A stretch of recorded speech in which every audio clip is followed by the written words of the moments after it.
বন্ধুরা, তো আমি আপনাদের সঙ্গে একটা আমার ছেলের ছোটোবেলাকার গল্প শেয়ার করতে চাই।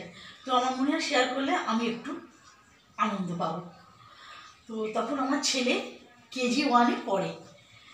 এবার যথারীতি ওকে আমি রেডি করছি, ড্রেস পরিয়ে দিয়েছি, খাওয়ানো হয়ে গেছে, সব কিছু মোটামুটি হয়ে গেছে।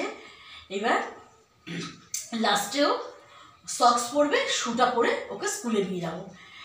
তা যখন ওকে আমি মোজাটা পরাই তখন আমি ভুল করে ফেলেছিলাম। হ্যাঁ বন্ধুরা, তার আগে আমি দুটো কথা বলে নিই।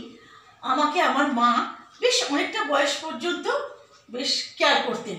উনি আমাকে মোজা পরিয়ে দিতেন, ড্রেস আপ করিয়ে দিতেন, সবই করতেন। তো আমি সেরকম খুব একটা দক্ষ ছিলাম না মোজা পরাতে বা ড্রেস পরাতে। তা যাই হোক, মা হয়েছি তো করতেই হবে। তো আমি ওকে পরাতে গেছি।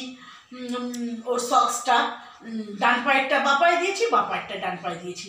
এইবার ও ছোট্ট থেকে কিন্তু ভীষণ নিজের প্রতি নিজে বেশ কেয়ারিং।